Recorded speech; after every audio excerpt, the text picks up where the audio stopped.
नमस्कार। पीएचपी अकादमी में आपका स्वागत है। इस पहले बुनियादी ट्यूटोरियल में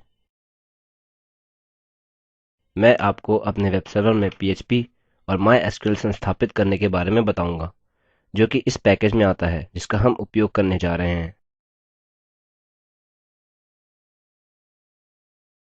हम एक्ज़ैम्प का उपयोग करने जा रहे हैं। आप इसे जैम्प भी कह सकते हैं, फिर भी मैं इसे केवल एक्ज़ैम्प ही कहूँगा। आपको क्या करने की आवश्यकता है कि अपने सर्वर को पूर्ण रूप से आरंभ करने के लिए और पीएचपी संस्थापन और माइस्क्ल डेटाबेस के साथ चलाने के लिए आपको इस वेबसाइट पर यहाँ जाने की आवश्यकता है। apachefriends.org पर जाएं। यहाँ xampp के लिए गूगल पर जाएं। यह यहाँ इस तरह लिखा जाता है, XAM और डबल P। और मैं आपको अभी बताऊंगा कि विंडोज़ के लिए इसे कैसे संस्थापित करें, सब कुछ कैसे आरंभ करें और विंडोज़ संस्थापन के लिए कैसे चलाएं। यदि आपको लिनक्स या किसी अन्य ऑपरेटिंग सिस्टम पर मदद की आवश्यकता है तो मुझे बताएं। मुझे इस पर ट्यूटोरियल बनाने में खुशी होगी। अतः हम वेबसाइट पर आ गए हैं और हमें यहाँ इस इंस्टॉलर को चुनने की आवश्यकता है। वह हमें इस पेज पर लाएगा और अंततः इसकी तरह वर्जन संख्या के साथ आपकी फाइल डाउनलोड होगी। इसके लिए पहले इंस्टॉलर चुनें। संस्थापना के लिए डबल क्लिक करें और रन करें और अपनी भाषा चुनें। आपको यह संदेश मिलेगा, मैं विंडोज़ विस्ता का उपयोग कर रहा हूँ, तो यह कहेगा कि Windows vista account is deactivated on your system. यह जरूरी नहीं है कि हम किसका उपयोग कर रहे हैं, अतः इसे अनदेखा करें यदि आपको यह मिलता है और आप अपने संस्थापन के साथ आगे जा सकते हैं। सुनिश्चित कर लें कि चीज़ों को सरल करने के लिए आपने फोल्डर के साथ अपना लोकल ड्राइव चुन लिया है। इसको प्रोग्राम फाइल्स में रखने में चिंता ना करें, ये ऑप्शंस आप पर निर्भर है।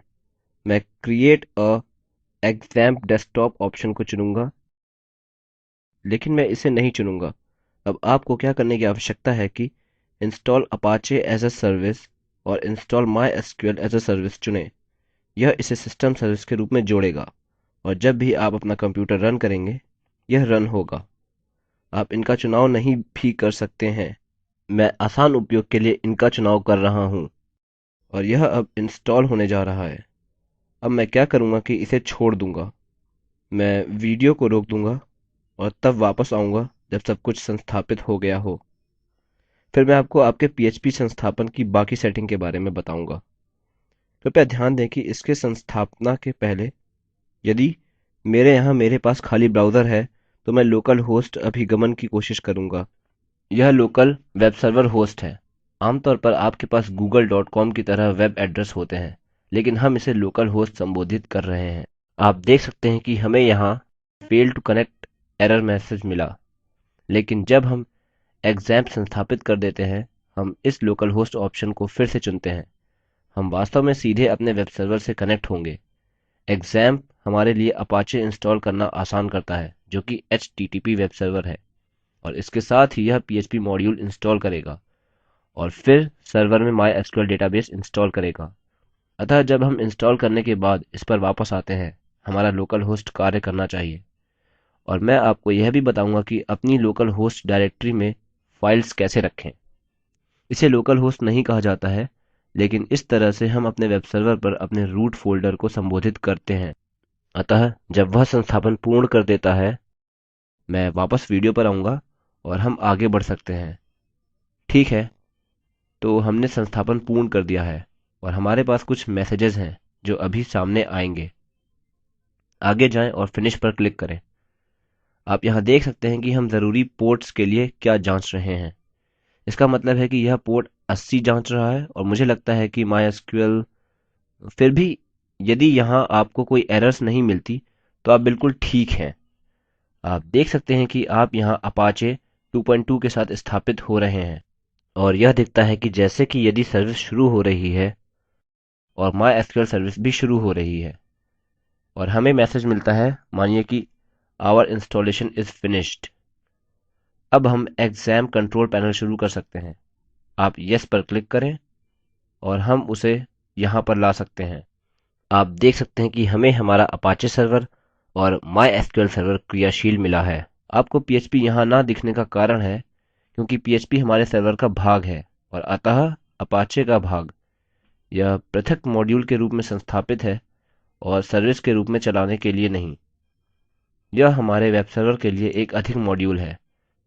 अतः चलते हैं और यहाँ पर अपना पेज फिर से लोड करते हैं और आप देख सकते हैं कि लोकल होस्ट पर फिर से एंटर प्रेस करके हम एग्जाम से जुड़ जाते हैं। जैसी कि आप उम्मीद करेंगे, हम हमारे वेब सर्वर में एक विशेष डायरेक्टरी के अंदर देख सकते हैं, जैसा हम आमतौर पर करेंगे। अभी के लिए आगे बढ़ें और इंग्लिश पर क्लिक करें और आप देख सकते हैं कि आपके पास यहाँ एग्जाम सेटअप है। ठीक है, अब मैं यहाँ मेरा सी ड्राइव ओपन करने जा रहा हूँ और आप इसको यहाँ अंदर देख सकते हैं और मैं एग्जाम पर डबल क्लिक करूँगा, जो कि संस्थापन डायरेक्टरी है जिसे हमने संस्थापित किया था।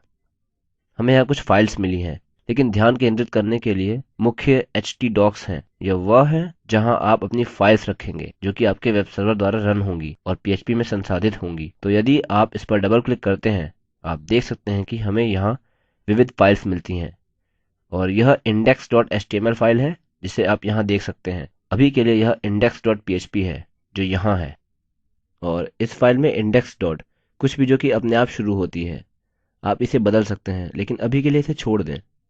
और मेरे पास यहाँ PHP Academy नामक एक फोल्डर है। मैं क्या करूँगा कि एक नया टेक्स्ट डॉक्यूमेंट बनाऊँगा।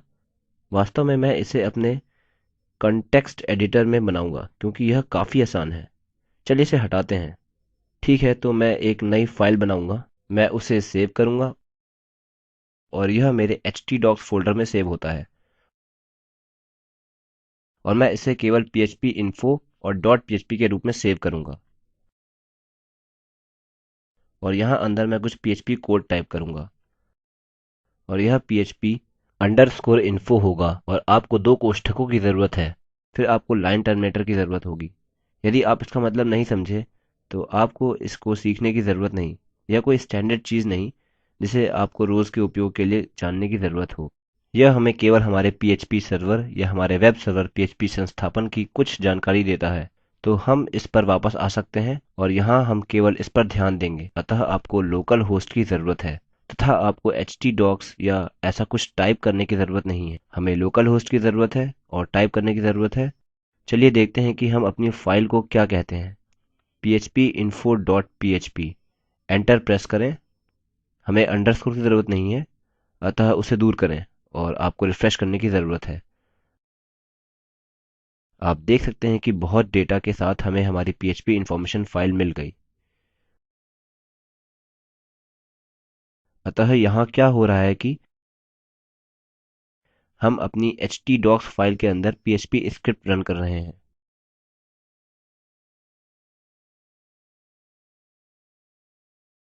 तो यदि मैंने favicon.ico लिखा, आप देख सकते हैं कि हमें वह मिल रहा है। कोई भी फाइल्स जिसे आपने htdocs में रखा है, PHP के माध्यम से आपके वेब सर्वर द्वारा संशोधित होती है। कोई भी फाइल्स जिन्हें आपने ट्यूटोरियल्स में लिखा है, उन्हें cexamp और htdocs में htdocs फोल्डर में रखें और वहाँ जो कुछ भी है संशोधित होगा तथा आप इसे या तो लोकल होस्ट या 127.0.0.1 द्वारा संबोधित कर सकते हैं। एंटर प्रेस करके आप देख सकते हैं कि कुछ भी नहीं बदला, यह वैसा ही है। यह केवल आपका लोकल वेब सर्वर है। हमने XAMPP संस्थापित किया जो कि आपकी अपाचे सर्विस और MySQL सर्विस संस्थापित करने के लिए एक शॉर्टकट आसान तरीका है, जो कि आपकी डेटाबेस सर्विस है जिसका आप बाद में उपयोग करेंगे, और अपाचे के लिए PHP मॉड्यूल भी जो आपको PHP फाइल्स की प्रक्रिया में सुविधा देता है। स्पष्टतः यह काफी उपयोगी है। हमने XAMPP डाउनलोड किया और संस्थापित किया तथा मैंने आपको दिखाया कि फाइल कैसे बनाएं और आपके वेब सर्वर द्वारा इसे कैसे रन करें। अतः आशापूर्वक ट्यूटोरियल्स के साथ आपकी शुरुआत के लिए यह उपयोगी होगा। यदि आपको कोई समस्या है तो निसंकोच मुझसे संपर्क करें। कृपया सब्सक्राइब करें तथा आने वाले ट्यूटोरियल्स में आपसे मुलाकात होगी। देखने के लिए धन्यवाद। यह स्क्रिप्ट देवेंद्र कैरवान द्वारा अनुवादित है। IIT बॉम्बे की ओर से मैं रवि कुमार अब आपसे विदा लेता हूँ।